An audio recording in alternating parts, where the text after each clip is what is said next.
Olá, sejam bem-vindos a todos, a todas aqui no canal. Acompanhando esse vídeo de revisão, pessoal da turma Direito Civil 1, a galerinha que está sempre acompanhando também aí pela comunidade. Semana exaustiva, né? Semana exaustiva para vocês, que não só tem essa prova de Direito Civil 1, que já começou, né? A semana de provas na sexta-feira passada.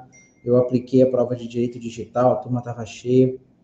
Já entra a semana com aplicação de prova também, então tem muita prova para corrigir, e eu não posso deixar de dar esse suporte para vocês, porque a minha missão é essa, não é só passar a ementa de aula, né, o que é determinado pela faculdade, pelo MEC, mas sim fazer com que ajudar vocês a assimilarem da maior maneira, de uma forma mais fácil, de uma melhor maneira possível, o conteúdo de Direito Civil 1, né? Em outras matérias eu faço isso também, e com a ajuda da internet, aqui pelo canal do YouTube, pelo WhatsApp, eu vou criando conteúdo que futuramente eu vou salvar e também vai ajudar a outras pessoas nas próximas turmas que eu for ministrar essa matéria de Direito Civil 1. Então, galerinha, vamos aí acompanhar, tá? Com bastante atenção. O bom aqui do YouTube é que vocês podem voltar, pausar, acelerar. Esse conteúdo está um pouco extenso, porque eu pego todas as aulas e coloco aqui dentro. Vamos ter um pouco de calma, um pouco de paciência, não precisa ter nervosismo, tá? E vocês que acompanham no canal e não estão na turma presencial, nem de Direito Civil 1, ou Direito Civil 4, ou Processo Civil 1, ou Direito Digital, se quiserem adquirir o material, mandem uma mensagem para o suporte, tá? Se inscrevam aí no canal, ativem aquele sininho de notificação, porque todos os conteúdos que eu posto lá vai chegando pelo e-mail, né? Vai sinalizando aí no celular de vocês, e é importante vocês também que querem fazer o exame de ordem, né? O exame da OAB, essas aulas são boas para revisão, tá bom? Então, vamos embora. Aula 8, sinalizei para vocês mais ou menos aí o conteúdo. Nós sabemos que nós vamos ter que estudar todas as aulas, porque nós começamos aí da aula 1 e paramos na aula 6, fizemos uma aula de dinâmica para poder identificar o conteúdo dentro da dinâmica, tá? Eu fui surpreendido aí na sexta-feira, quando me avisaram que eu não poderia colocar 7 questões, mas eu deveria colocar 8 questões, então provavelmente eu devo incluir mais uma questão aí, mas não vai fugir da nossa estratégia e da nossa estrutura, tá bom? A prova vai continuar valendo 7. Nós tivemos aí um trabalho feito em sala, que é a dinâmica, que vale ponto, e nós tivemos também o nosso caso concreto, que vocês já devem entregar até o dia da prova, que também vai completar o restante dos 3 pontos para avaliação da N1. Beleza? Então, se a prova chegar com 8 questões, não se assustem, porque é a orientação da faculdade, e quando eu estiver elaborando a prova, eu vou elaborar dentro do que nós vamos estudar aqui, beleza? Então, vamos lá que eu vou dar atenção nos tópicos mais importantes. Tópicos importantes não só para a nossa prova, mas para exame de OAB, qualquer tipo de concurso e também para a carreira acadêmica e vida profissional de vocês. Na aula 1, eu separei alguns slides que eu vou destacar aqui. Aula 2, eu destaco o princípio do direito civil. Na aula 1, nós falamos muito sobre a questão da LINDB, né? Mas a LINDB, ela traz também todas aquelas matérias que nós estudamos em direito constitucional, que eu acho que eu não devo cobrar em prova, porque isso vocês veem em direito constitucional. Eu quero entrar mais na questão do direito civil para a gente poder trabalhar interpretação dos artigos, interpretação dos incisos, né, entender o significado das coisas e, assim, construir a nossa maturidade jurídica dentro do direito civil. Na aula 2, eu vejo o princípio do direito civil como muito importante para a gente começar a trabalhar, e destaco também alguns slides. Pulando já para a aula 3, a personalidade e a capacidade é de essencial importância para vocês. Não só para o direito civil 1, mas como também para a vida acadêmica e para a profissão, para a carreira, né? Tudo vai estar em torno ali do artigo 3º, 4º e 5º do Código Civil, que eu vou destacar e a gente vai debater. Esse material que eu estou trazendo para vocês já têm nas aulas específicas, nas aulas pré-determinadas. Algumas coisas que eu tirei para colocar aqui é que realmente eu vou trabalhar as questões da prova, tá certo? Eu ainda não montei a prova. Alguns slides a gente vai destacar também, como nós falamos do início da personalidade, nós vamos falar também do final da personalidade, tá bom? E aí eu destaco para vocês o slide 12, beleza? Tá. Sucessão provisória e sucessão definitiva, isso daí vocês vão ver que vai ter sentido no meio do nosso debate, tá? É por isso que eu vou dar um foco nessas duas interpretações, a gente vai comentar, passar. É possível que caia uma questão nesse nível, mas também é possível que não caia. Eu não sei, ainda vou elaborar, mas é importante a gente ter o princípio básico dessas questões. Separo também alguns slides. Emancipação, de suma importância vocês estudarem emancipação, principalmente aquelas que estão classificadas no slide 3, que é a voluntária, judicial e legal, além dos slides 6, 7 e 8, tá bom? Muita atenção no slide 9, slide 10 e 11, slide 13 e 14 também tem muita atenção, e vocês vão entender ao longo dessa explanação por que da atenção. Aula 5, a gente vai fazer uns destaques nesse artigo 206, tá? Separei alguns slides também. A aula 6 é a maior, eu acho que é não só o conteúdo da ementa da faculdade, mas também vocês têm ali muitos macetes na aula 6 que nós, inclusive debatemos na aula passada, né? Vocês lembram principalmente na questão da desconsideração da personalidade jurídica. E a desconsideração da personalidade jurídica, eu vejo como uma importância muito grande na nossa carreira e na nossa função. Mesmo que você se forme e não exerça a carreira de advogado ou advogada, vocês precisam entender como nasce uma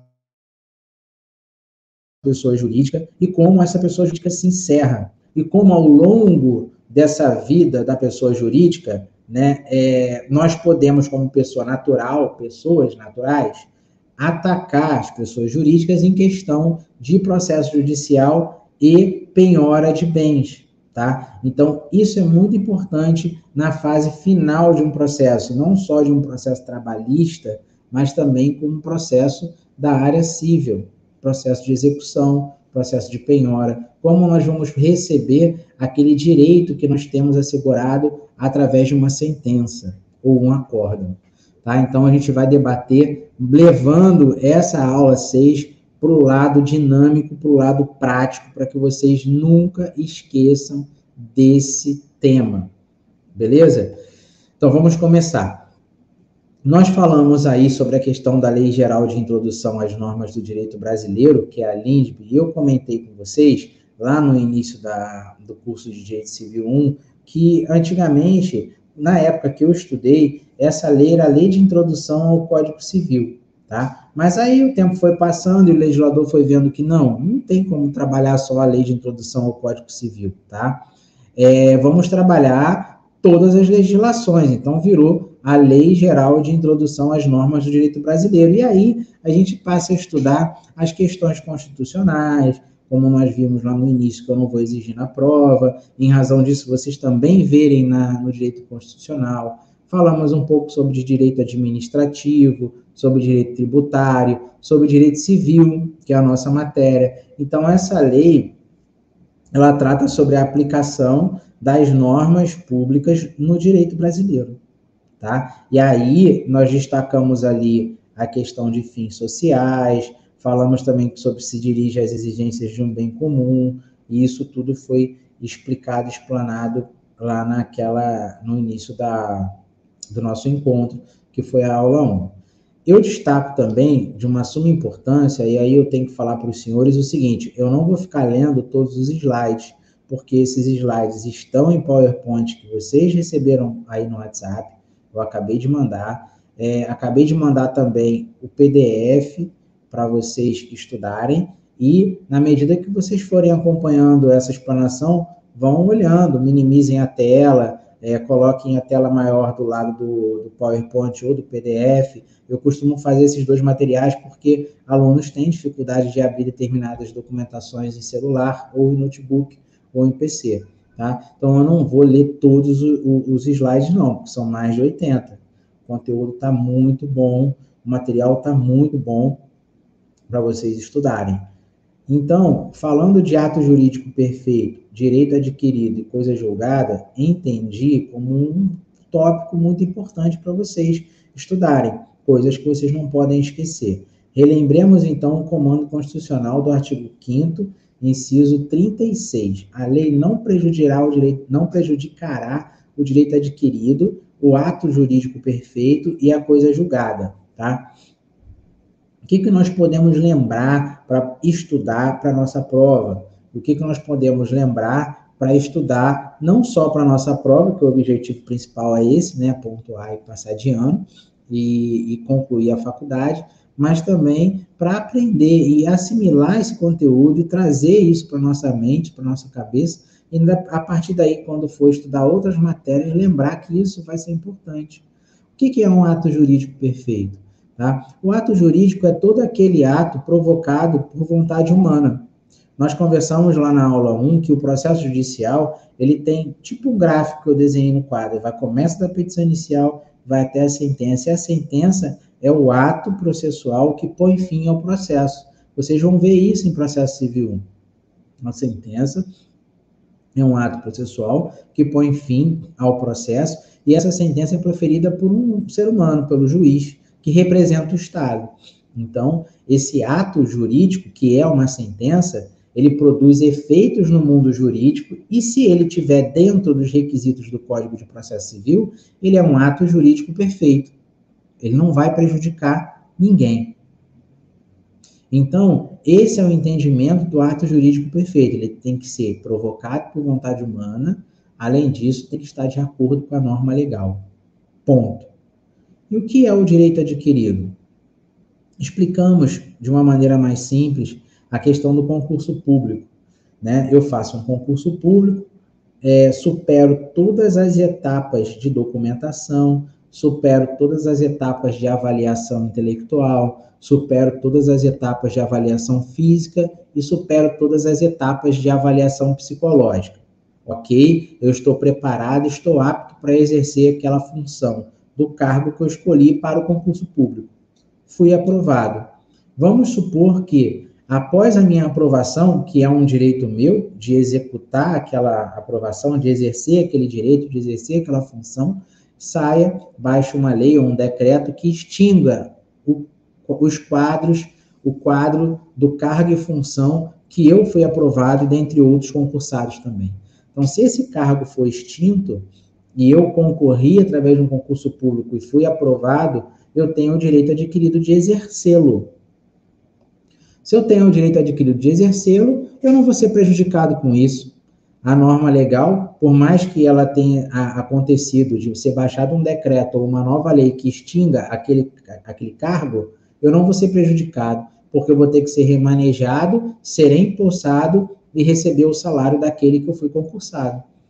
Então, o direito adquirido é uma segurança minha, tá? O ato jurídico perfeito não vai prejudicar os atos da minha vida. O direito adquirido que eu obtive também não será afetado por normas que forem criadas após a geração do meu direito adquirido.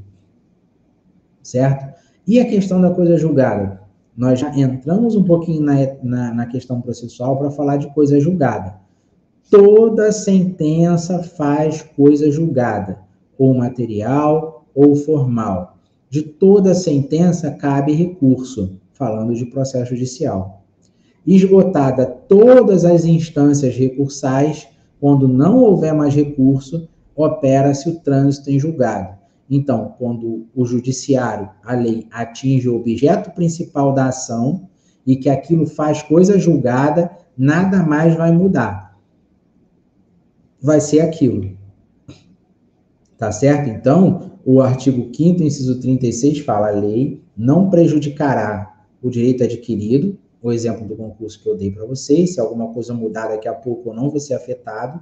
O ato jurídico perfeito, que é aquela sentença que o juiz proferiu, que está de acordo com a lei e faz, eu falei a palavra agora, acabei esquecendo, e produz efeito jurídico. O ato jurídico, ele produz efeito jurídico. Então, ele produzindo efeito jurídico, ele não vai ser mais atingido porque ele é um ato jurídico perfeito. Tá? E a coisa julgada. houve um julgamento sobre um objeto principal da ação, atingiu o mérito, então aquele objeto não poderá ser discutido mais. Aquele objeto, além de não poder ser discutido mais, qualquer lei que venha a surgir não vai afetar aquela coisa julgada, tá certo? Lembrando a vocês, qualquer dúvida, eu não tenho agora como interagir, porque nós não estamos online, qualquer dúvida, mandem no meu privado, mandem no suporte. O suporte vai estar na descrição do vídeo. E quem é meu aluno presencial, tem o meu canal aberto aqui de celular, liga, manda mensagem, manda e-mail, a gente está se falando aí 24 horas por dia, não só com vocês que são presenciais, outros alunos que eu tenho de curso online, mandam mensagem, por isso que eu tenho aí o suporte que está, é um suporte com DDD 11 e também já tenho outro agora, DDD 21, que também eu vou colocar para vocês aí na descrição do vídeo, para qualquer coisa mandar e a gente interagir aí. Então, dessa forma, a Lindbe produz em seu texto a observância ao princípio da irretroatividade das leis. Artigo 6º. A lei em vigor terá efeito imediato e geral, respeitados os atos jurídicos perfeitos, o direito adquirido e a coisa julgada. Então, vejamos aí, senhoras e senhores, Antônio, principalmente, que fica ali na frente acompanhando a gente. Antônio, observa aí, cara. O artigo 6º da Lindbe, ele está bem assim, de acordo com o que está previsto na Constituição, não está? Você vai observar que ali no inciso 36, ele fala sobre a lei não prejudicará o direito adquirido, o ato jurídico perfeito e a coisa julgada. É isso aí. É isso aí. Quando eu trato de princípios, quando eu falo também lá no Direito Civil 4, sobre a incidência da constitucionalização do direito privado, a constitucionalização do direito privado é justamente isso, essa interação dos princípios constitucionais nas normas dispositivas. E agora eu estou trazendo para vocês que na evolução histórica das leis, na medida que os costumes da sociedade vão evoluindo, as coisas vão mudando, os tratamentos vão sendo evoluídos também, vão mudando, o Código Penal se adequa, o Código Tributário se adequa. Vejamos agora, senhores, apostas em futebol, apostas do Bet365, PixBet, tem vários bets aí, que empresas que são constituídas fora do país, mas a operação de apostas acontece no Brasil, e nós sabemos que as apostas e jogos de azar no Brasil é considerado como contravenção. E as únicas apostas legais que são permitidas, né, são legais, permitidas, são as apostas da loteria da Caixa Econômica Federal. Essas lotéricas que nós fazemos aí, Mega Sena, Dupla Sena, eu não sei, eu não sou de apostar, mas essas apostas são legalizadas e são tributadas. Então agora, né, eu andei lendo sobre o plano de governo, né, desse novo governo, eles querem tributar as apostas de futebol, que são dessas empresas que estão fora do Brasil, e aí eles estão para elaborar uma lei para tributar essas apostas. Não sei como vai ser, porque essas empresas são constituídas fora do Brasil. E aí nós vamos começar a trabalhar a questão da interferência da lei brasileira em normas internacionais e a interferência das normas internacionais na lei brasileira. Então nós vamos ver qual vai ser esse resultado para entender melhor sobre isso na prática, quando o nosso governo começar a implementar, a taxar essas apostas de futebol. Beleza? Ficamos, então, combinados. De qualquer dúvida, vocês mandarem mensagem, mas o básico que vocês têm que entender do tópico mais importante é: ato jurídico perfeito produz efeito jurídico, está de acordo com a norma legal. Uma sentença é um exemplo de um ato jurídico. Se ela está de acordo com o Código de Processo Civil e está de acordo com a lei, ela foi estruturada na forma do Código de Processo Civil, ela é um ato jurídico perfeito e vai produzir efeitos no mundo jurídico.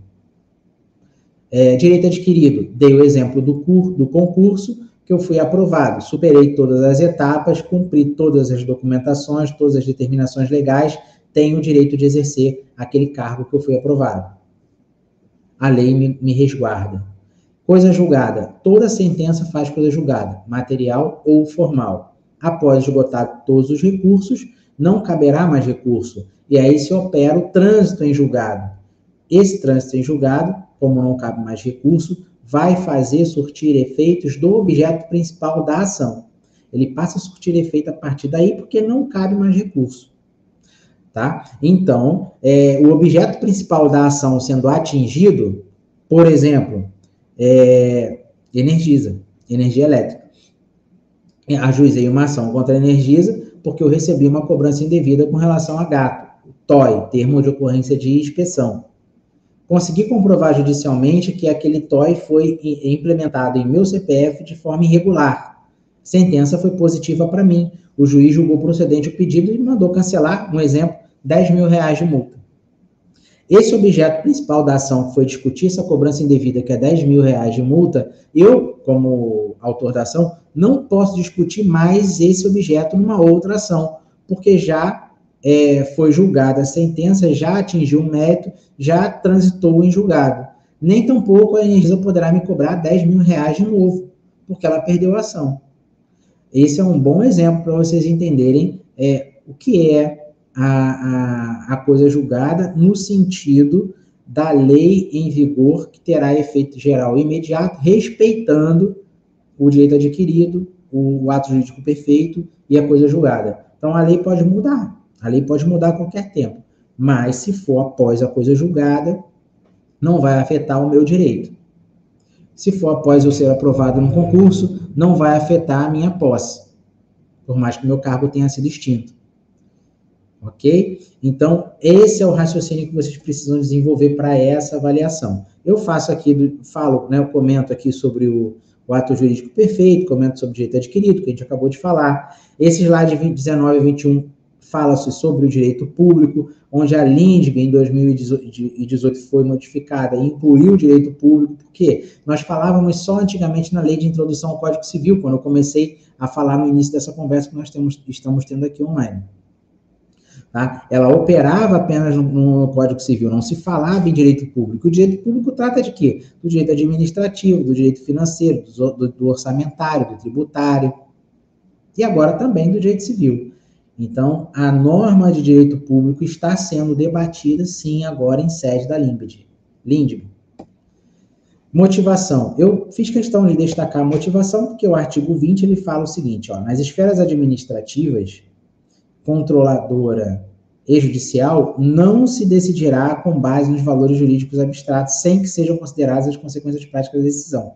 A motivação demonstrará a necessidade e a adequação da medida imposta ou da invalidação do ato, contrato, ajuste, processo ou norma administrativa, inclusive em face das possíveis alternativas. O artigo 20, ele fala que para proferir uma decisão deve-se considerar as consequências práticas da decisão, além da necessidade da motivação da medida ou invalidação.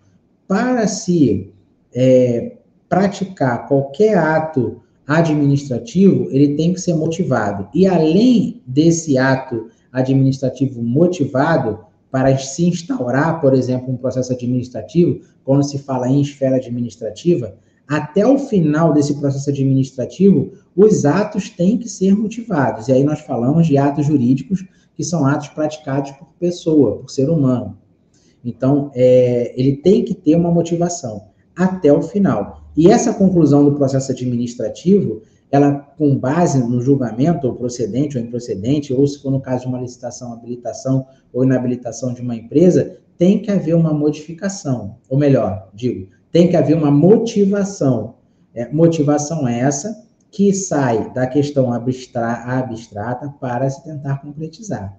Tá? Então, são os valores jurídicos abstratos que têm que ser considerados e assim para que se possa materializar essa decisão final. Tá certo? Qualquer dúvida, insisto, que mandem mensagem para mim.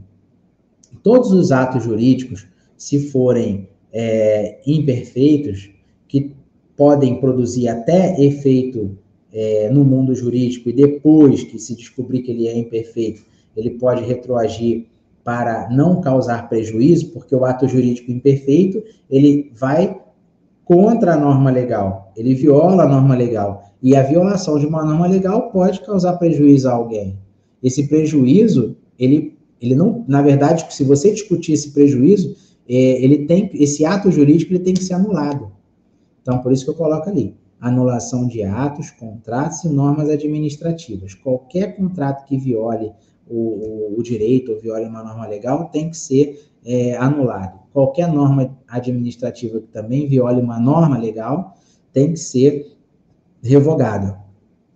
Parece com o artigo anterior, que é o artigo 20 que nós lemos. O julgador deverá indicar as consequências jurídicas e administrativas da decisão que anular o ato, contrato, ajuste, processos ou normas administrativas. Ainda, a decisão não poderá onerar o sujeito de forma excessiva. Então, toda decisão tem que haver um parâmetro.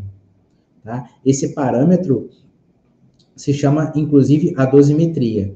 Nós temos que medir que tipo de aplicação de norma nós vamos fazer dentro de um julgamento, por exemplo, de um processo administrativo, materializando, inclusive, as questões abstratas para uma possível execução administrativa. Então, o que nós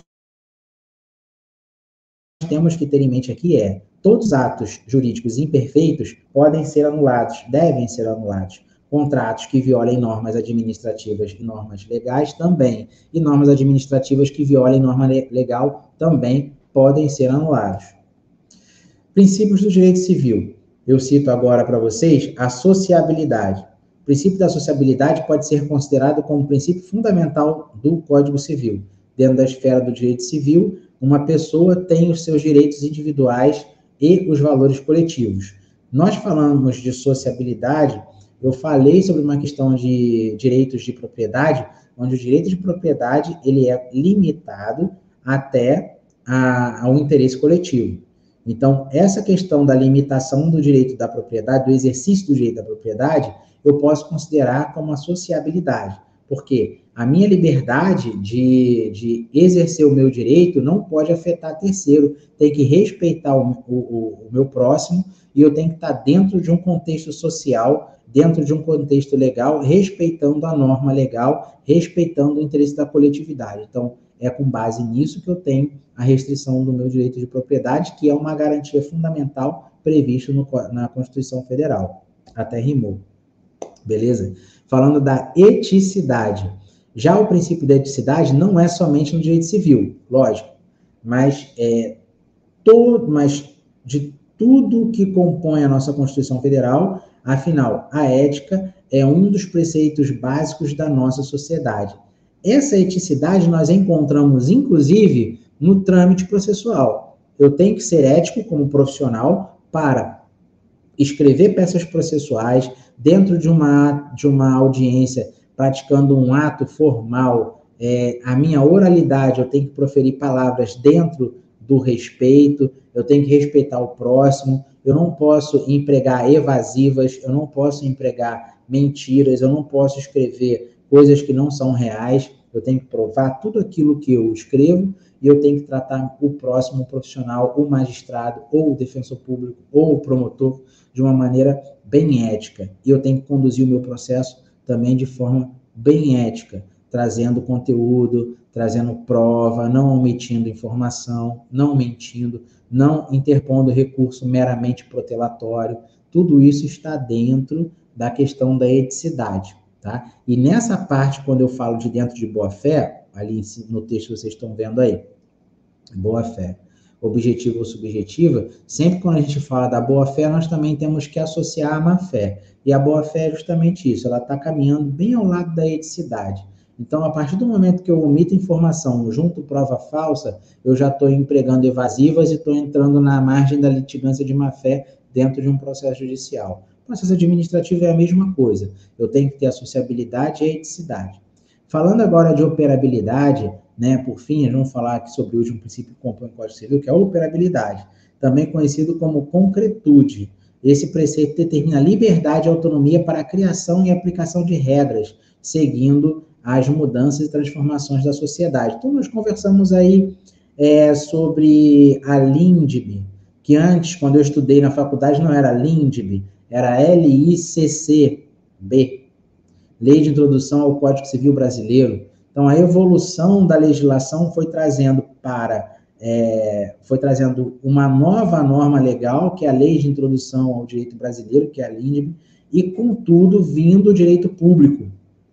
Então, agora, nós estudamos no início do direito civil a questão constitucional, a questão administrativa, a questão tributária, a questão do direito civil também. Ela chega também a atingir a parte do direito penal. Então, essa operabilidade, ela tem tudo a ver com a transformação da sociedade. Na medida que a sociedade transforma, a lei evolui, cria-se normas legais novas dentro da evolução da sociedade. Lógico que no nosso país, no Brasil, nós temos uma evolução um pouco lenta, dependendo da situação.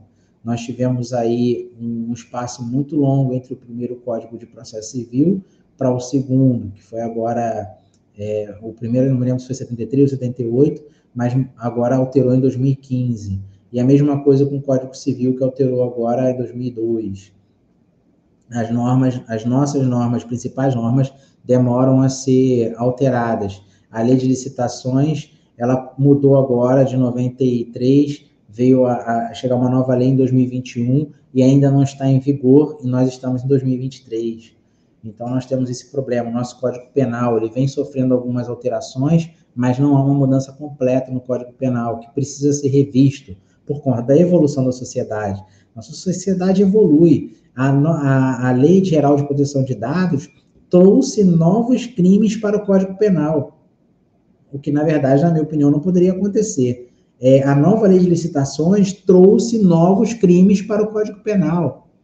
Então, o Código Penal, ele vem sofrendo emendas a todo momento, ele vem modificando a todo momento, devido à evolução e à transformação, às mudanças na sociedade. Tá certo? Isso é a operabilidade. Então, vamos avançando. Pessoas naturais. Pessoas naturais, com o nosso novo Código Civil, somos nós, antiga pessoa física. Pessoa física não se fala mais, né? Agora são pessoas naturais. Então, o que não mudou foi a nomenclatura de pessoa jurídica, que a gente vai ver na nossa aula 6, tá? Então, beleza. Pessoas naturais, da personalidade e capacidade. A pessoa natural adquire personalidade civil, que é aptidão para adquirir direitos e contrair obrigações com o nascimento. Porém, nem sempre ela é plena, capaz para realizar todos os atos da vida civil. Casar, vender imóvel, assinar documento, registrar imóvel, viajar para fora do estado, viajar para fora do país. São os exemplos aí de realizar todos os atos da vida civil. Desta forma, entenda o seguinte sobre a capacidade. Capacidade de direito. Do gozo, personalidade civil, personalidade jurídica. Ocorre com o nascimento com vida. Ilimitada, pois todos que nascem com vida têm. Capacidade de fato, de exercício. Capacidade de exercer sozinho os atos da vida civil, em regra, aos 18 anos. Limitada, pois nem todos têm. Capacidade civil, plena, capacidade de direito, mas capacidade de fato, tá? Nós vimos ali no primeiro tópico capacidade de direito, que ocorre com o nascimento com vida. Então, a partir do momento que o cidadão nasce com vida, ele já adquire a capacidade de direito. E ele se junta com a capacidade de fato quando você atinge ali o segundo tópico, que é o exercício da capacidade, em exercer os atos da vida civil sozinho, tá? A capacidade plena, ela une tanto a capacidade de direito, como a capacidade de fato. Então, assim, apesar de algumas divergências doutrinárias, o Código Civil adotou a teoria natalista para o início da personalidade, ou seja, a personalidade começa com o nascimento com vida, tá? Aí vem o artigo 2º do Código Civil. A personalidade civil da pessoa começa com o nascimento com vida, mas a lei põe a salvo, desde a concepção, os direitos do nascituro. Óbvio. Nós comentamos na sala de aula várias vezes, e eu fui muito exaustivo nisso, e sempre continuo sendo. A ressalva do artigo, mas a lei põe a salvo, desde a concepção, os direitos do nascituro, permite, por exemplo, que o nascituro, o bebê, no ventre da mãe, possa receber uma doação ou tenha direito de sucessão hereditária. Né? Apenas reforçando, fique atento, pois os examinadores entendem como sinônimo as seguintes expressões: personalidade civil, personalidade jurídica e personalidade. Uma aluna falou para mim, mas professor, qual é a diferença entre personalidade civil e personalidade jurídica? Tá? A partir do momento que o bebê nasce com vida, ele adquire a sua personalidade, segundo o entendimento da primeira parte aí segundo consta na primeira parte do caput do artigo 2º, personalidade civil da pessoa começa com o nascimento com vida. A partir do momento que nasceu, automaticamente vai registrar essa criança no cartório, vai ter a certidão de nascimento e vai gerar um CPF. Antigamente não gerava o CPF. Então, ela já tem personalidade jurídica e personalidade civil. Tem a personalidade. Por quê? Ela pode exercer atos da vida civil. Nem todos, mas ela vai exercer atos da vida civil. Ela pode exercer atos da vida civil. Vamos supor que essa criança nasça e o pai saia de casa. Ela vai poder ajuizar uma ação em face do pai, pleiteando alimentos. Porque o titular da ação de alimentos é a criança, não é a mãe. Obviamente que o nome da mãe entra na ação porque ela vai representar o filho que é menor impúbere.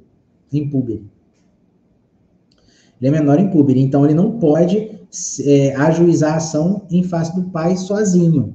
Ele não adquiriu a total capacidade para poder pleitear direitos em juízo, mas ele tem personalidade civil, personalidade jurídica, ou seja, tem personalidade. Todos nós temos personalidade jurídica. Nós podemos demandar judicialmente, ser demandados judicialmente também, tá? Então, os examinadores entendem como personalidade jurídica, personalidade civil, como sinônimos, expressões sinônimas. Caindo na prova de vocês entendam jurídica e civil como personalidade, ok? E lembrem do artigo 2º na primeira parte. Comentamos sobre o direito sucessório. Nós falamos também que a maioria entende com relação à personalidade a partir da fecundação. Então, durante a gestação, aquele bebezinho que está sendo gerado no útero da mãe, ele já tem direitos. Ele já pode exercer seu direito. Nasceu com vida, beleza. Nasceu morto, acaba, extingue a personalidade civil dele, porque ele morreu, tá? Ele faleceu. Então, absolutamente incapaz e relativamente incapaz, a gente vai fazer agora uma comparação. E é super tranquilo, super fácil, e nós vamos depois destacar os artigos que vocês podem abrir. Sugiro a vocês que vocês abram o Código Civil também, quando estiver estudando esse material, porque dentro das questões vão ser debatidas questões do próprio Código, já que a prova não é com consulta. Os absolutamente incapazes não podem exercer pessoalmente os atos da vida civil, devendo ser representados, tá? Aquela criança que nasceu com vida, ela é absolutamente incapaz. A falta de representação gera nulidade ao ato. Claro, não está de acordo com a norma legal, aquele ato ele é jurídico imperfeito, ele não vai surtir efeito jurídico. Então, ele vai ser nulo, ele não pode surtir efeito. Já os relativamente incapazes, olha, lembrando, absolutamente incapaz, artigo 3º do Código Civil. Eu não vou depois voltar nesse assunto não, porque a gente já está debatendo aqui, mas esse assunto vai aparecer lá na frente, a gente vai passar batido. Absolutamente incapaz está previsto no artigo 3º do Código Civil, ponto final, acabou. Antes dos 16 anos, ele é absolutamente incapaz. Já os relativamente incapazes, ele está entre 16 e 18, ele está conquistando a sua capacidade. Já os relativamente incapazes poderão praticar atos da vida civil, manifestam sua vontade, assistidos pelos seus representantes legais. A falta de assistência acarreta em anulabilidade do ato. Anulabilidade. Ele não é nulo. Ele pode ser anulável, dependendo do caso. E nós sabemos também que o relativamente incapaz, ele pode votar. Ele não pode dirigir, mas ele pode votar. Por isso que ele é relativamente capaz. O capaz pode dirigir e votar. O relativamente capaz só pode votar a partir dos 16. E o absolutamente capaz não pode dirigir nem votar. Artigo 3º, menor de 18 anos, menor de 16 anos. Artigo 4º, entre 16 e 18. E artigo 5º é o nosso capaz. Tá? Ele tem aqui essas exceções de capacidade com relação aos alcoólatras e aos dependentes químicos. Então, nem todos podem exercer plena capacidade de atividades da vida civil, tá? Exceto, tem essas exceções aí, os alcoólatras e os viciados. Os pródigos, aqueles que estão dilapidando o patrimônio, seu patrimônio, trata-se de um desvio de personalidade. Então, beleza. E o fim da capacidade? Então, nós entendemos, nós falamos do artigo 3º, 4º e 5º do Código Civil, absolutamente, relativamente e capaz. Então, agora chegamos aí no fim da capacidade. O fim da incapacidade, na verdade, incapacidade. Temos como regra a minoridade que cessa aos 18 anos. Assim, a pessoa fica habilitada a praticar todos os atos da vida civil conforme o artigo 5º. Nosso artigo 5º que a gente vai ler aí com o Código Civil. Porém, existem outras hipóteses, assim, vejamos. Cessação da incapacidade. Olha só que negócio legal. Esse assunto ele vai agora também começar a entrar na emancipação. Cessação da incapacidade. A maioridade, né, completa os 18 anos, ele deixa de ser incapaz e passa a ser capaz. Cessação de causas de incapacidade. Alcoólatra pode passar por tratamento. Ele pode ser maior de 18 anos, mas ele é alcoólatra, ele perde a capacidade, depois ele faz o tratamento e ele volta a ser capaz de novo. E a emancipação. Nós vamos falar depois com mais detalhes a emancipação. A mulher que casa, por exemplo, com 15 anos, ela vai ser emancipada. Ou através do pai e da mãe levar essa menina para o cartório, ela vai ser emancipada. Ou se o pai quer e a mãe não quer, vai haver um ajuizamento de ação, ela vai ser emancipada. Então, a emancipação também é uma forma que cessa a incapacidade. A emancipação cessa a incapacidade.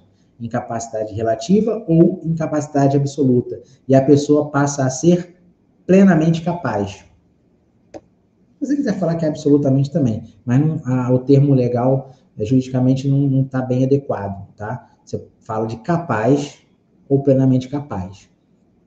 No artigo 5º do Código Civil, eu não vou ler, tá? Mas nós falamos aí sobre a cessação da incapacidade para menores. Vocês vão ler. Fim da personalidade. A personalidade termina, né? Ela se encerra após a morte real. Engraçado que nós temos qualificações de morte, tá? Nós temos a morte real, nós temos a morte civil, nós temos a morte presumida. Por isso que nós vamos entrar depois na questão da sucessão. E a gente vai falar bem rapidinho, vocês vão entender que é bem simples. O fim da personalidade ocorrerá em regra com a morte real. Porém, vejamos, a morte real pressupõe um corpo, a morte encefálica. Se não tiver a morte encefálica, não existe morte real. A morte civil, a pessoa viva é tratada como morta. Olha só, não existe a morte encefálica, mas ela está viva, mas ela é dada como morta. Regra não mais aplicada, apesar de existir alguns resquícios. Vejam o artigo 1816. E a morte presumida, que não há corpo. Pode ocorrer de duas formas, com a decretação de ausência ou sem a decretação de ausência. Aí vocês podem dar uma olhada naqueles dois artigos ali, 6º e 7º. Sucessão provisória e sucessão definitiva. Aí é que vocês podem anotar. Após decorrido o prazo de 1 ou 3 anos, os interessados poderão requerer a abertura de sucessão provisória. Tá? Aquela pessoa que desapareceu durante de 1 ou 3 anos e tem bens, a família pode abrir um processo de inventário, que seria a sucessão provisória. Decorrido artigo 26, decorrido 1 ano de arrecadação dos bens do ausente, ou se ele deixou o representante ou procurador, em se passando 3 anos, poderão os interessados requerer que se declare ausência e se abra provisoriamente a sucessão. Os efeitos da sucessão provisória, depois vocês vão ler com calma, porque eu quero que vocês tenham em mente só essa questão de startar a sucessão provisória, depois vocês dão uma lida com calma nos efeitos, e a sucessão definitiva, após 10 anos. Então, eu tenho de 1 ou 3 anos para a sucessão provisória, e tenho após 10 anos a sucessão definitiva. Após 10 anos, em regra, a sentença de abertura de sucessão provisória, sem que a ausente apareça, poderão os interessados requerer a sucessão definitiva. Nesse momento, será declarada a morte presumida. Então, se o cara abre lá o processo de sucessão provisória, passou 10 anos, eu já posso abrir a sucessão definitiva. Ele sumiu entre 1 e 3, eu dou o start lá atrás, e agora eu faço depois de 10 anos. tá? Depois daquela sucessão provisória. Então, eu começo a abrir meu processo sucessório após 10 anos. E aí sim, eu posso ter uma morte presumida. Beleza? Essa que é a questão. Depois vocês vão ver a questão dos efeitos, que para mim, nesse momento, para falar, eu só quero dar um start na cabeça de vocês.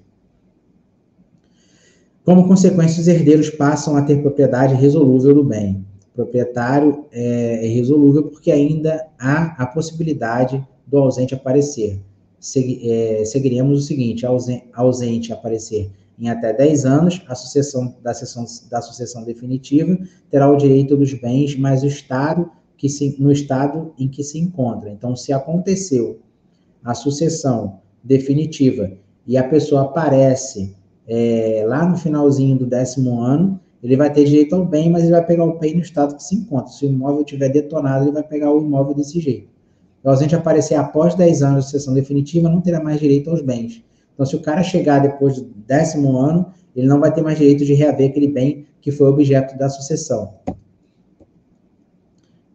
Resumindo a ausência, olha só, isso aqui é interessante vocês anotarem aí. Para finalizar o artigo, né, sobre as questões de sucessão definitiva e sucessão provisória, sobre pessoas naturais, vejamos de forma bem resumida as fases de ausência. A primeira fase, a curadoria de ausentes, está prevista no artigo 22 a 25. O curador administra os bens durante 1 ano sem representante e 3 anos com representante. Segunda fase, sucessão provisória, artigo 26 a 36. Durante 10 anos, os herdeiros se imitem na posse após o edital de 180 dias. E a terceira fase, sucessão definitiva, 37 a 39.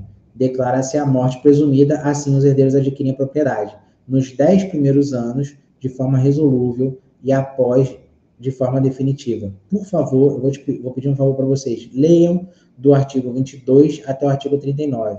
Leiam e anotem do lado, da forma que está aí. Primeira fase, segunda fase, terceira fase. Vocês vão memorizar esse conteúdo. É possível que a gente trabalhe sobre isso na avaliação. Aula 4, já caminhando para o final, já passamos aí da metade. Emancipação, tá? Emancipação, que nós já falamos lá no início, na questão dos artigos 3º, 4º e 5º, só que agora nós vamos falar sobre a judicial, a legal e a voluntária. Na hora que eu escrevi ali, que eu estava falando e não estava lendo. Voluntária, judicial e legal. Então, vamos debater sobre essa situação aqui. A emancipação voluntária, os pais e o menor, que deve contar com, no mínimo, 16 anos, manifestam suas vontades, né?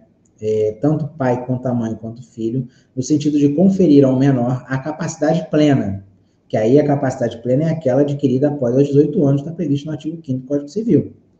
Realizada a escritura, esta deverá ser relevada ao registro civil das pessoas naturais para que se adquira a eficácia erga omnes, né? Vale ressaltar que esta modalidade de emancipação não necessita de decisão judicial e pode ser feita diretamente em cartório. Ou seja, eu com a minha esposa vou no cartório com meu filho de 16 anos e falo assim: eu quero emancipar o meu menino, eu quero antecipar a capacidade dele, tá? E aí eu quero cessar a incapacidade dele. Entenderam a jogada de palavra? Vou falar de novo. Eu e minha esposa levamos meu filho de 16 anos para o cartório. Eu chego no cartório e falo: eu quero emancipar meu filho. Eu e minha esposa falamos isso, juntos, de comum acordo. Eu, ela e meu filho. Queremos emancipar nosso filho. Queremos cessar a incapacidade do nosso filho com a emancipação voluntária. Queremos antecipar a capacidade plena para nosso filho, em razão da emancipação voluntária. Esse registro vai ser levado no registro civil de pessoas naturais. A partir do momento que nos assentamentos do cartório constam emancipação voluntária de Miguel, que é o nome do meu filho, emancipação voluntária de Miguel, ok, registrada, ela passa a produzir efeito erga omnes. Isso quer dizer que esse efeito atinge a todos os sujeitos indeterminados. Caso meu filho queira fazer algum tipo de negócio, comprar um imóvel com 16 anos, ou comprar um carro, ou assinar um contrato, ou abrir uma conta bancária, ele vai poder, porque ele está com capacidade plena. E ele vai entregar o documento do cartório, registrado no Registro Civil de Pessoas Naturais, comprovando que ele é um cidadão com capacidade plena e que ele foi emancipado voluntariamente. Caso a parte contrária do contrato desconfie ou queira comprovar essas informações, ela vai no cartório e pede as informações dessa pessoa. E aí, sim, quando tiver informação lá, esse efeito está sendo produzido erga omnes, ele produz para todos.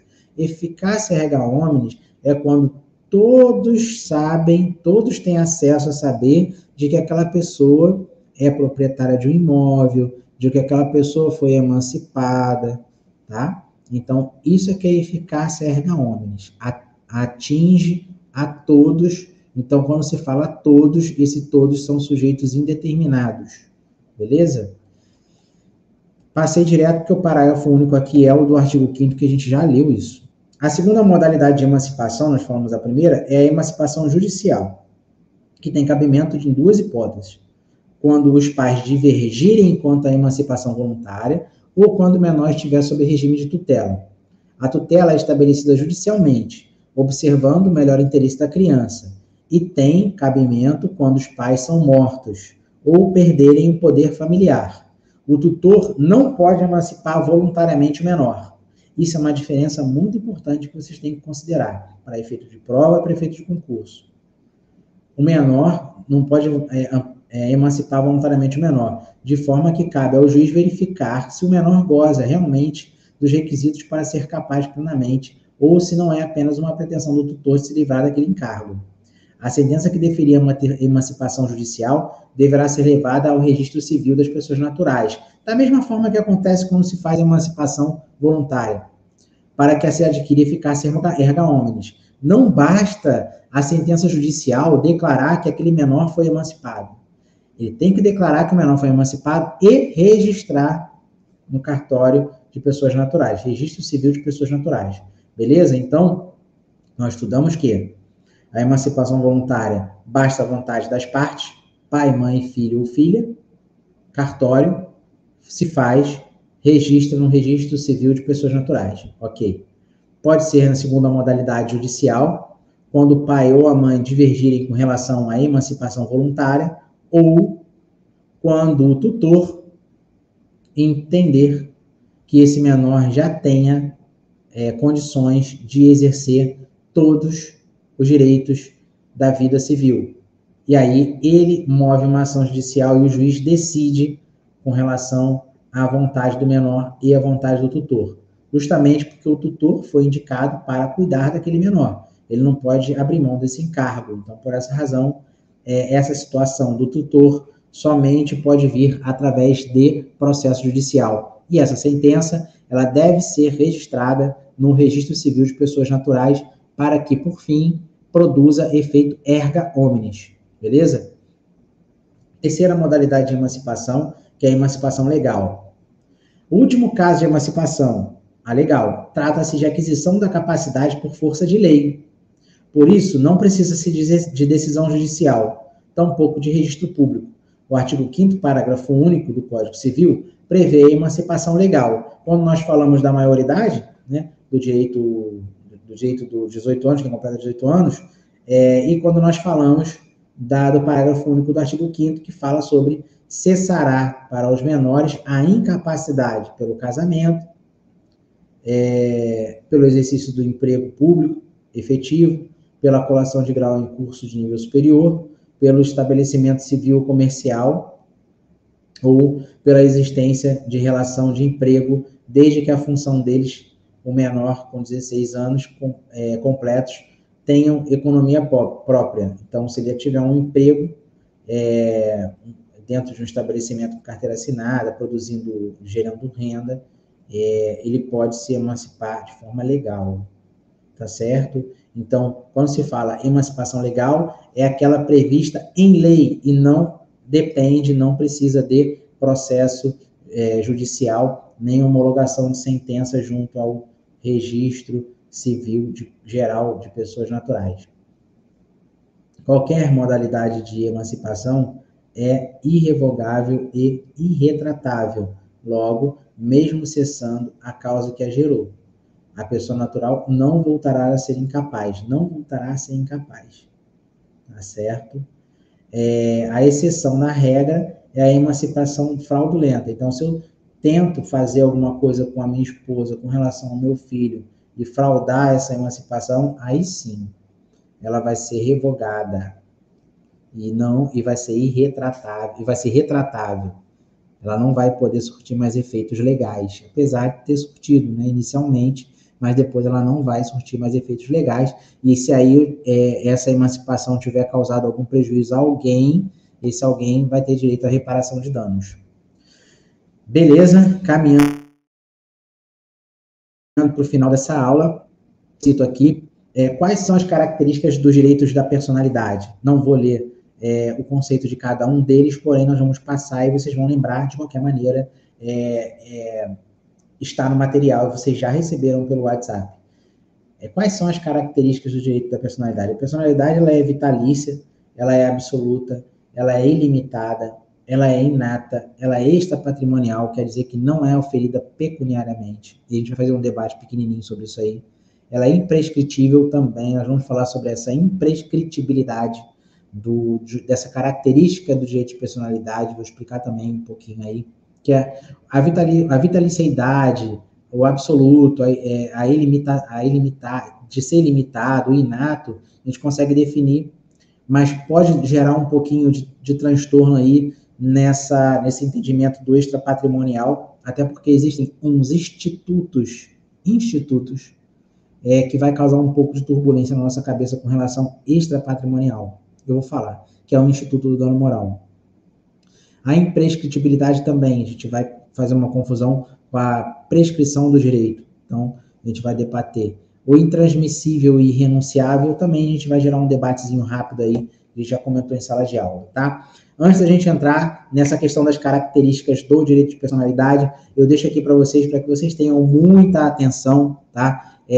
Os slides 13 e 14 da aula 4, que fala sobre um concurso, exame de ordem. Nós falamos aí de exame de ordem do ano de 2020, na banca da FGV.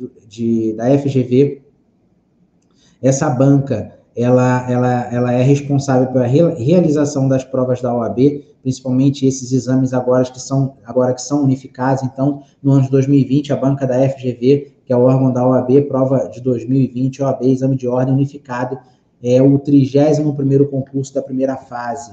Márcia, adolescente com 17 anos de idade, tudo a ver com a nossa matéria, pessoal. Eu vou pegar questões de OAB para trabalhar. Se não for a questão original, vai ser adaptada. Como eu fiz trabalhos aí em processo civil, como eu fiz trabalhos aí também em Direito Civil 4 e questões que eu coloquei na prova de Direito Digital. A minha intenção é preparar vocês para isso, tá? Eu espero que ajude bastante. Márcia, adolescente com 17 anos de idade, sempre demonstrou uma maturidade muito superior à sua faixa etária. Seu maior objetivo profissional é o de tornar-se professora de história e, por isso, decidiu criar um canal em uma plataforma online, na qual publica vídeos com aulas por ela própria elaboradas sobre conteúdos históricos. O canal tornou-se um sucesso, atraindo multidões de jovens seguidores e despertando o interesse de vários patrocinadores, que começaram a procurar a jovem, propondo contratos de publicidade. Embora ainda não tenha obtido nenhum lucro com o canal, Márcia está animada com a perspectiva de conseguir custear seus estudos na Faculdade de História, se conseguir firmar alguns desses contratos. Para facilitar as atividades da jovem, seus pais decidiram emancipá-la, o que permitirá que celebre negócios com futuros patrocinadores com mais agilidade. Sobre o ato da emancipação, entendam, ato de emancipação. esse ato, ele é realizado por pessoa, é realizado por vontade humana, tá certo? Então, vamos lá. Sobre o ato de emancipação de Márcia por seus pais, assinale a afirmativa correta. Opção A. Depende de uma homologação judicial, tendo em vista o alto grau de exposição que a adolescente tem na internet.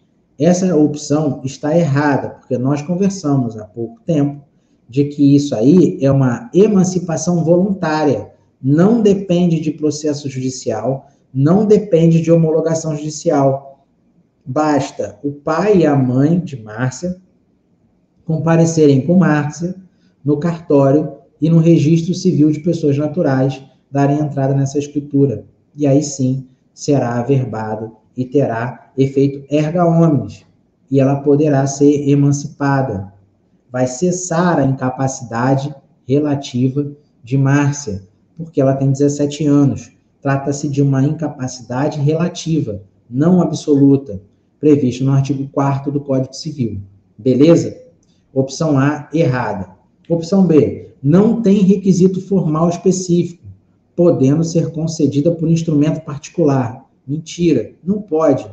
Tem que ser concedida por instrumento público, através do Registro Civil de Pessoas Naturais, cartório. Certo? Nós lemos isso já. Deve necessariamente ser levado a registro no cartório competente de Registro Civil de Pessoas Naturais. Beleza. A opção C é a opção correta. Nós estudamos isso. É nulo, opção D, pois ela apenas poderia ser emancipada caso já contasse com economia própria. Mentira. O que ainda não aconteceu. Lógico, não aconteceu. Nesse caso, seria uma emancipação legal. Está previsto lá no parágrafo único, né, e seus incisos do artigo 5º do Código Civil. Mas não é o caso. Os pais concordam, os pais de Márcia. Então, se os pais de Márcia concordam para facilitar e antecipar e melhorar essa relação entre Márcia e seus patrocinadores, beleza. Isso é uma emancipação voluntária. Tá bom? Beleza. Aula 5, já caminhando para o final, lembrando que a aula 6 é integral. Eu trouxe o conteúdo total. Não vou ler tudo da aula 6. Eu quero trazer só para vocês a questão do nascimento da pessoa jurídica e da desconsideração da personalidade jurídica. A gente vai conversar ali, já. Direito da personalidade. O direito da personalidade são direitos essenciais à proteção da dignidade da pessoa humana. Beleza. Proteção da dignidade da pessoa humana é garantia constitucional. Por isso, fala-se que direitos da personalidade são expressões de cláusula geral de tutela da pessoa humana. Mais uma vez, lembrando que esses direitos são garantias constitucionais. Tá? Vamos aqui passar para as características. Aquelas características que nós colocamos aqui atrás, ó, antes da nossa questão de concurso, nos slides 10 e 11, que eu trouxe na aula 4, finalzinho da aula 4, eu mudei um pouco essa questão de apresentação, porque eu lembro que nós encerramos a aula falando dos tópicos, depois voltamos nessa outra aula, que foi, no caso, a aula 5, falando de tópico a tópico, e esclarecendo dúvidas e falando em sala de aula. Então, agora eu estou trazendo essas características aqui, ó. Agora, vou iniciar os direitos da personalidade, explicando quais são as características dos direitos da personalidade. Vitalício. Por que ele é vitalício? Os direitos de personalidade são vitalícios, ou seja, acompanham a pessoa durante a vida. Ponto. Não tem mais o que discutir. Se ele é vitalício, ele nasce com a pessoa e ele vai acompanhando essa pessoa até a morte. Olha lá. Ele vai durante toda a vida. Isso não significa que os direitos da personalidade possam acompanhá-lo até a morte. A morte põe fim à personalidade jurídica, motivo pelo qual o de cujus, que é o morto, não é sujeito de direito. Daí, porque falamos que o direito da personalidade não é perpétuo, mas apenas vitalício. Então, não confundam a perpetuidade com a vitaliceidade, tá certo? O direito de personalidade é vitalício, não é perpétuo. A questão do perpétuo nós vamos discutir sobre a questão dos direitos sucessórios, não da personalidade jurídica do decujus, e sim das coisas que ele construiu em vida. E aí a gente vai entrar na perpetuidade dos bens do decujus. E aí sim nós trabalharemos os direitos sucessórios, que são os inventários, as ações de inventários. Beleza? Vitaliciedade, nós sabemos que ele é vitalício, mas não perpétuo. Direitos de personalidade, nós estamos falando de direitos. Tem que ser bem claro, estamos falando de direito, não de bens. A questão do bens vai gerar direitos sucessórios para os herdeiros, não confundam. Ele é absoluto? É absoluto. Na prática, isso significa que o titular do direito poderá exigir que o Estado e toda a comunidade respeitem, que o Estado promova tais direitos. O Estado e a coletividade, diante do direito de personalidade do indivíduo, devem assumir postura de abstenção, tolerância. Entretanto, o Estado não deve ficar inerte. A postura de abstenção do Estado ocorre para evitar a repressão de tais direitos. Por isso, os direitos da personalidade são oponíveis não apenas aos indivíduos, mas também ao Estado, que tem o dever de promovê-los. Tá? Ele é absoluto. Ele não pode sofrer interferência. O Estado tem que promover os direitos. Eu tenho direitos como cidadão. O Estado pode promover um direito para mim. Sabe qual é? Direito à habitação. Tá? E aí, toda a comunidade tem que respeitar. O direito também que eu tenho, que é absoluto, eu posso exigir o meu direito à saúde, que é uma garantia, é um direito constitucional. Tá? Eu boto ali embaixo. Em paralelo, é também função do Estado promover direitos da personalidade, tais como o direito à educação, à saúde, à igualdade, dentre outros. Nós lembramos aí do SUS, nós lembramos aí dos programas de governo de casa própria. Tudo são projetos que são previstos na Constituição. Então, não há de se falar também em campanha política, porque isso é direito garantido na Constituição.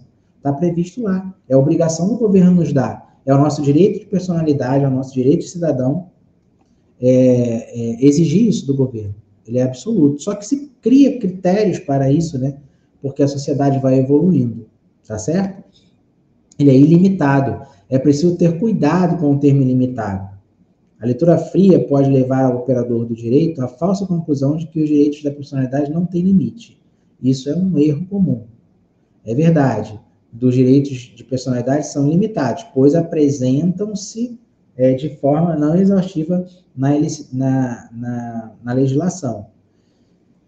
Ele é inato porque pode ser compreendido como algo que pertence ao ser desde seu nascimento. Olha só, está falando agora sobre a questão de inato, e aí ele vem desde o nascimento. A gente já nasce com direito de personalidade.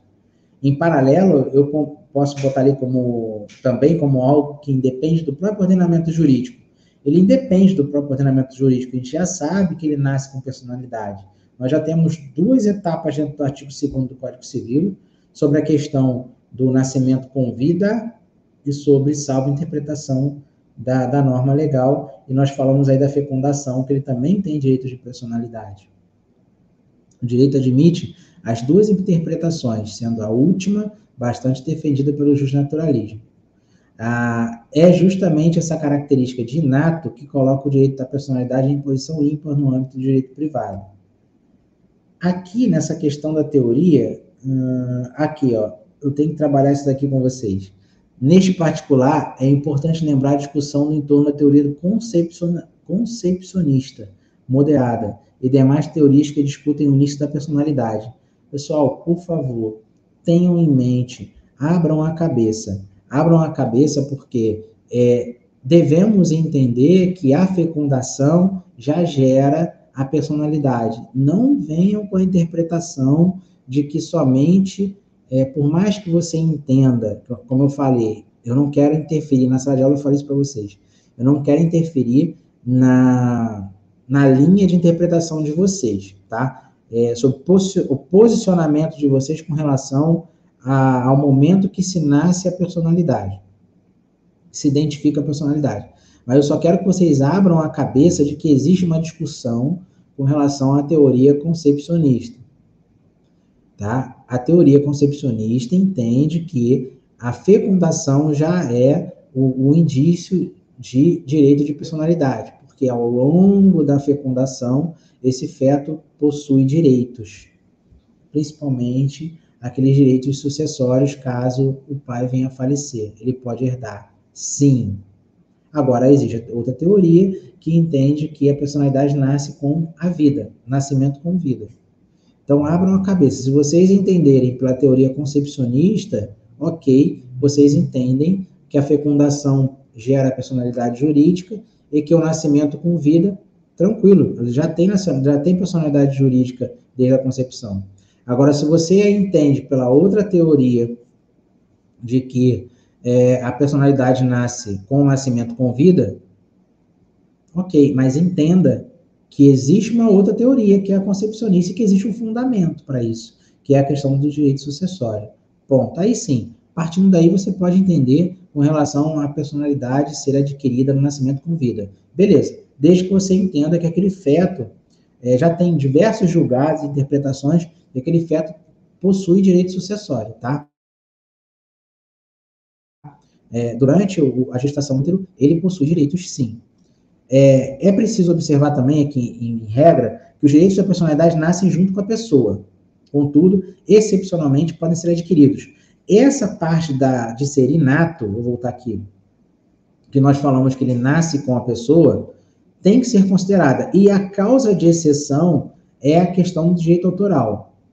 Porque o direito autoral, ele também gera personalidade, porém não nasce com a pessoa. O direito autoral, ele é criado. Depois que a pessoa nasce, a pessoa cria o direito autoral. E aí você pode pegar e estudar um pouquinho sobre marcas, patentes, registro de marcas e patentes no INPI. No site do INPI você consegue entender um pouco mais sobre isso. E aí o direito autoral, ele é inato, assim como a personalidade, porque essa criação ela vai adquirir uma personalidade jurídica e vai exercer todos os atos da vida civil. Extra patrimonial. Extra patrimonial, ele fala que o direito da personalidade não comporta avaliação econômica. E eu falei para vocês sobre uma questão discutida, que é o Instituto do Dano Moral. Tá? Se ele é extra patrimonial, se eu tenho a minha personalidade afetada, por que eu ajuizo uma ação de dano moral? Né? Por que a base é a pecúnia, é o dinheiro, é a indenização? Se ele é extra patrimonial. Nós estamos falando de direitos, tá? Nós estamos falando de direitos e não estamos falando da questão materialista. Então, se eu tenho uma ofensa à honra subjetiva, eu me senti ofendido, a forma de reparação desse dano, que não é da minha personalidade jurídica, mas sim da minha moral e a exposição como forma de punição da parte contrária para que ela não mais faça isso, é a pecúnia. Então, eu não posso confundir a extrapatrimonialidade como característica do direito de personalidade com a pecúnia da indenização, beleza? Era isso que eu queria soltar para vocês. Além de poder postular para que se cesse a ameaça tutela inibitória, pode ser ofendido postular para reparação de dano moral, com essa interpretação de que o dano moral ele vai ressarcir a pessoa pela ofensa à honra subjetiva, em razão de uma pena que a outra parte que causou esse dano vai sofrer pagando uma multa, pagando uma indenização. A questão da imprescritibilidade, ela é imprescritível. Falar pura e simplesmente do direito de personalidade são imprescritíveis. Aí eu botei lá, é fácil. Mas como você já parou para pensar o porquê, né? Eu não vou ler esse restante não, eu vou explicar, depois vocês vão olhar o artigo, tá bom? O direito da personalidade ele é imprescritível, tá? Porém, a questão do objeto que é envolvida, essa ofensa desse direito, ele é prescritível. Então, no caso, que se prescreve é o direito de ação e não o direito da personalidade. Se eu tenho o direito da minha personalidade ofendido, como, por exemplo, essa discussão que eu falei sobre a ofensa, sobre o dano moral, ou qualquer outra situação, eu tenho um prazo para ajuizamento da ação. E esse prazo, ele prescreve. O que se prescreve é o prazo de ajuizamento de ação, não o direito de personalidade, porque ele está sempre comigo, eu vou levar ele para onde eu for, quando eu morrer vai se encerrar. O de cujos, ele passa a não ter mais personalidade jurídica, deixa de passar a ter personalidade, tá? Então, ele não é prescritível, ele é imprescritível. O que se prescreve é o direito de ação para que se busque uma reparação de dano com relação à ofensa àquele direito de personalidade, beleza? Espero que vocês tenham entendido. Qualquer dúvida, mandem mensagem. Aí tem o artigo 189, que eu peço para vocês lerem depois. É a prescrição que fala do artigo 206, outras prescrições previstas em outros artigos. Nós temos prescrição de 10 anos, nós temos prescrição de 1 ano. Vocês podem encontrar, salvo alguma norma específica, como eu falei sobre a Convenção de Montreal. A Convenção de Montreal, ela tem uma prescrição de 3 anos, não com relação ao Código de Defesa do Consumidor, mas sim como extravio de bagagem e voos internacionais, tá? Fora isso, eu tenho a prescrição comum, que é a prescrição de 5 anos. Então, os prazos prescricionais que vocês vão ler nos artigos 189, 205 e 206, eles vão variar dependendo do tipo de assunto, mas nada se trata com relação a direito de personalidade, e sim direito de ação que pode decorrer de ofensa ao direito da personalidade. Ele é intransmissível e irrenunciável? Sim, ao menos em tese o que se pretende com as características que se destacam. O direito de personalidade não pode ser transmitido em vida ou após a morte. O direito de personalidade é irrenunciável. Entretanto, há uma série de debates em torno desse tema. Em primeiro lugar, o próprio artigo 11 aponta expressamente que podem haver exceções à legislação. As exceções, elas estão previstas no artigo 11, tá? Desde já, então, é fácil perceber que nem todos os direitos de personalidade são irrenunciáveis ou intransmissíveis. Outro detalhe merece muita atenção, é que fala-se sobre a personalidade não pode sofrer limitação voluntária. E aí, eu falo aqui, onde é que está? Eu destaquei para vocês, abrir mão da liberdade. A questão do Big Brother, programa de Big Brother. No programa de televisão denominado Big Brother, por exemplo, os participantes devem abrir mão de sua liberdade. Então, por isso que a gente sempre fala, nem tudo no direito é exato. Aqui, nesse caso do programa, há um interesse contratual. Então, quando há um interesse contratual, a pessoa que está no programa, ele assina um contrato de negócio para abrir mão da sua liberdade. E aí sim, todos os atos que ele pratica dentro de casa é filmado, todo mundo vê. Então, ele pode abrir mão, ele pode renunciar do seu direito de liberdade. Ele pode renunciar do seu direito de personalidade, por questões contratuais. E aí, nós falamos desse programa de televisão, tá? Ele é relativamente indisponível. Então, nós falamos sobre intransmissibilidade e irrenunciabilidade, que são relativas, já que podem ser feitas de forma voluntária, desde que parcialmente para o prazo determinado ou ainda desde que previsto em lei. Nós falamos também, em sala de aula, sobre a questão de filiação, falamos de nome, falamos de consentimento, falamos também da questão da saúde, né? Que nós não podemos deixar nosso corpo ser violado. E aí, na questão da saúde, eu deixei aqui umas interpretações do STJ. Nós podemos autorizar ou não precisamos autorizar a violação do nosso corpo em razão de necessidade de saúde. Tá? Isso talvez eu não coloque em prova para vocês, para também não ficar muito sugado para vocês estudarem. Entrando aqui na última aula, o último tópico, que é pessoa jurídica, eu vou fazer um comparativo, tá? Não vou ler tudo, porque nós temos aqui muitos slides, mas eu quero fazer um comparativo com a pessoa natural. Quando nasce a personalidade da pessoa natural e como nasce a personalidade jurídica da pessoa jurídica? Como nasce a pessoa jurídica? Tá? A pessoa natural, nós temos a interpretação do nascimento com vida e temos a interpretação da fecundação. só pode haver o registro da pessoa natural após o nascimento com vida. Por isso que reforça a tese dela adquirir a personalidade jurídica após o nascimento com vida, porque se entende que existe uma personalidade que não seja completa durante a fecundação, e aí se nasce o natimorto, ele tem a personalidade durante a gestação, porém se encerra no nascimento, e não se registra. Então, se não se registra, não se adquire personalidade. Esse é o entendimento de quem leva a linha de raciocínio sobre a personalidade do nascituro. E com relação à pessoa jurídica, né, voltando lá para a pessoa natural, esse nascituro, ele sendo nascido com vida, sendo registrado no Registro Geral de Pessoas Naturais, tendo uma certidão de nascimento, gerando CPF, ele vai poder gerar, ele já pode exercer e gozar de direitos da vida civil. Ele já vai passar a gozar de direito da vida civil a partir desse registro. Tá? Ele vai passar a surtir efeitos para todos. Erga omnes, como nós falamos lá na questão da emancipação. E a pessoa jurídica, não. A pessoa jurídica, ela vai nascer após o registro do cartório de pessoa jurídica. Existe o cartório geral de registro de pessoas naturais e o cartório de registro geral de pessoas jurídicas. A partir do momento que ele é registrado lá e está com toda a documentação ok, gerada por uma pessoa natural, se encaminha para a Receita Federal e se obtém o CNPJ, que é o Cadastro Nacional de Pessoa Jurídica.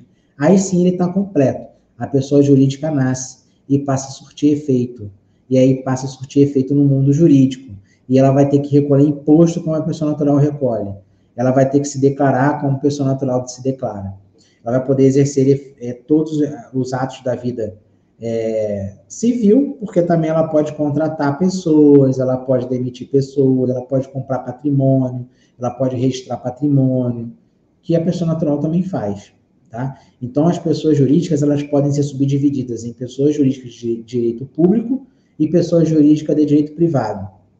A pessoa jurídica de direito público, pessoa jurídica de direito público, ela pode ser interna ou externa.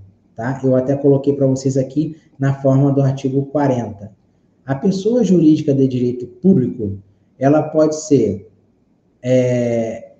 administração direta, que é a União, Estado, Município, Distrito Federal e Território, e administração indireta, que são as autarquias e demais entidades de caráter público, com funções públicas.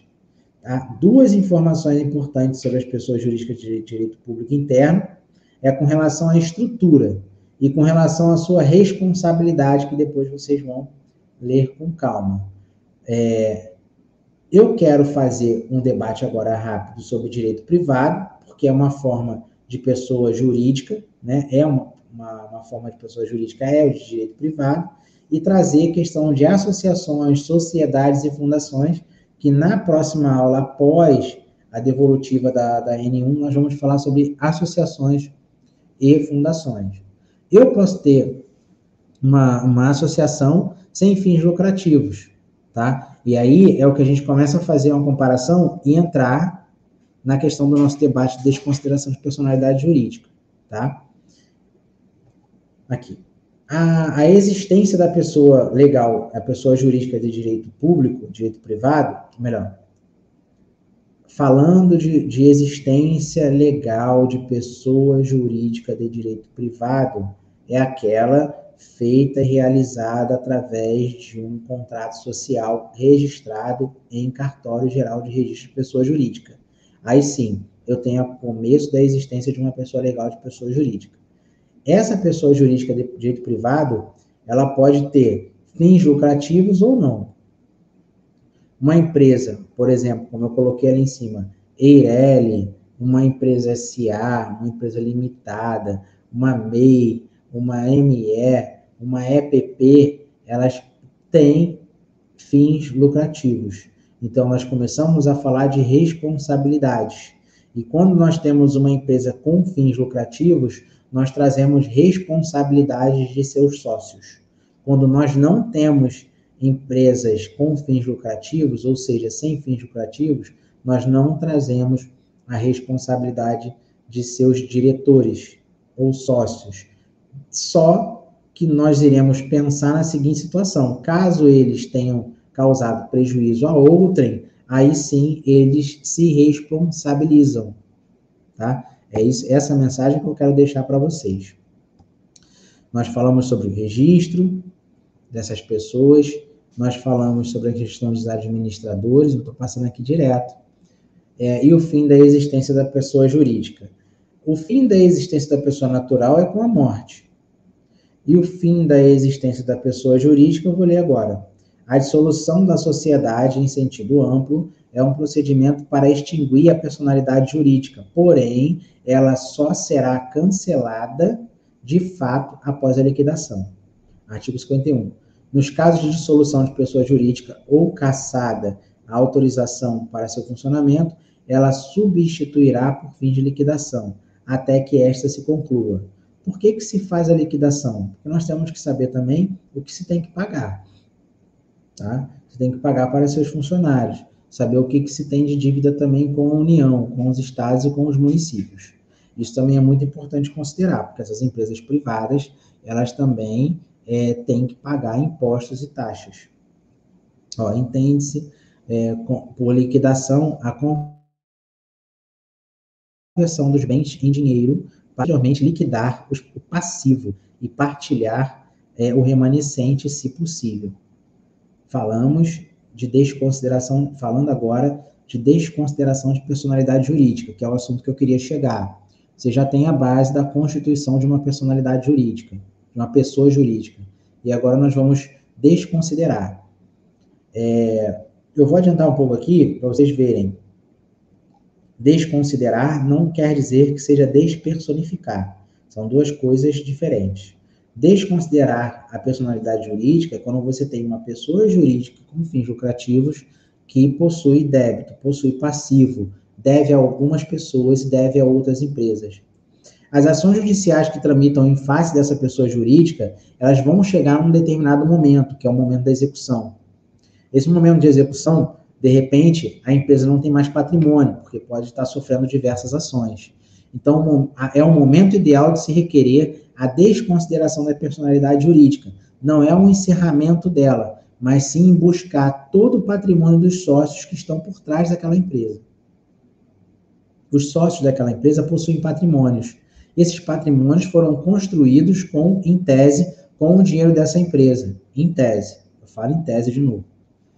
Tá? Então, por isso que nós conseguimos interpretar sobre a desconsideração da personalidade jurídica. Aqueles sócios, aqueles diretores, aqueles administradores daquela empresa causaram dano a alguém, são responsáveis por isso e construíram seus patrimônios com relação ao dinheiro auferido dessa empresa. Então, por essa razão, é permitida a desconsideração da personalidade jurídica.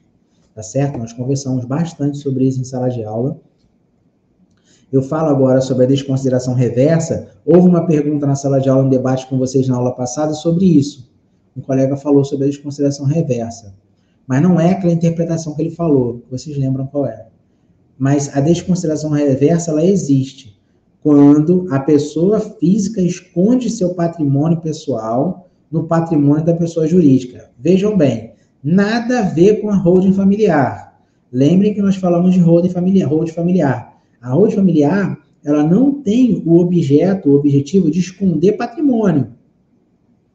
Se houver algum patrimônio escondido na empresa da pessoa jurídica que sofre desconsideração da personalidade jurídica, pode ser aplicada a desconsideração reversa.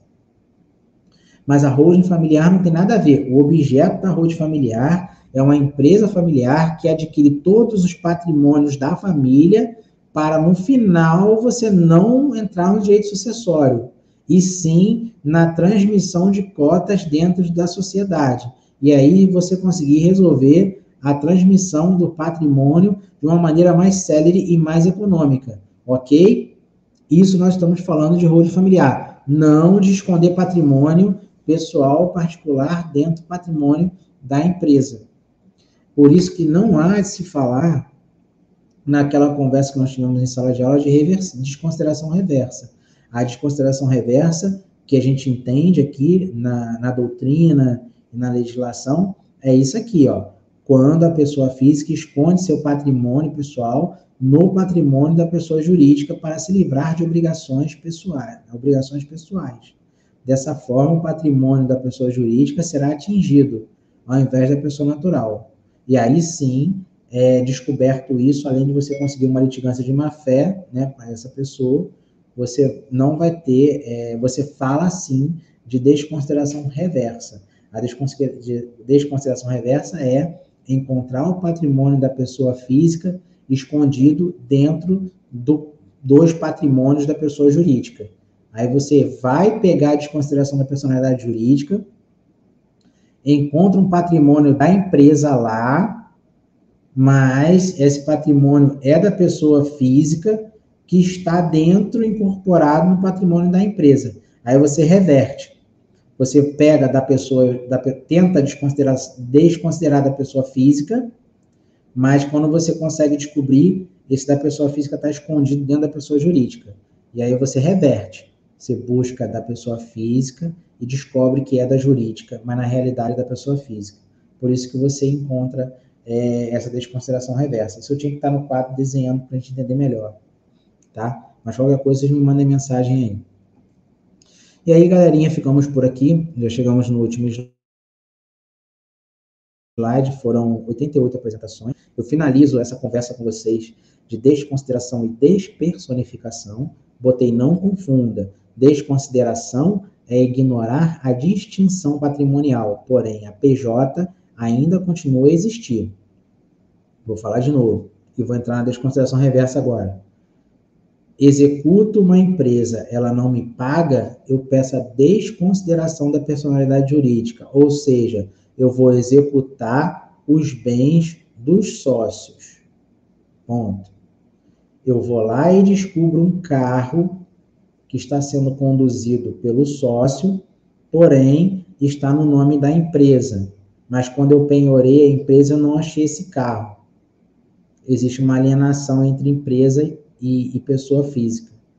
E aí, eu tentei atingir esse cara, mas eu vou acabar atingindo a empresa de novo. Então, eu reverti. Eu desconsiderei, fui parar lá na pessoa física e voltei para a pessoa jurídica. E identifiquei que eles tentou esconder o seu patrimônio junto à pessoa jurídica. Beleza? Então, a desconsideração não encerra a empresa. Agora, a despersonificação é a dissolução e o cancelamento da pessoa jurídica, da empresa. Tá certo? Pessoal, espero que vocês tenham entendido. É uma semana desgastante, não só para vocês também, mas como para mim, preparando aula, corrigindo prova, lendo trabalho. Então, eu estou completamente envolvido com vocês, tá? Em preparar esses materiais que eu sei que são importantes para vocês concluírem a faculdade e assimilar esse conteúdo da melhor maneira possível. Beleza? Então, estou por aqui. Desejo a todos boa sorte. Peço que vocês assistam e acompanhem esse vídeo. E qualquer dúvida, eu estou à disposição. Um abraço, bons estudos.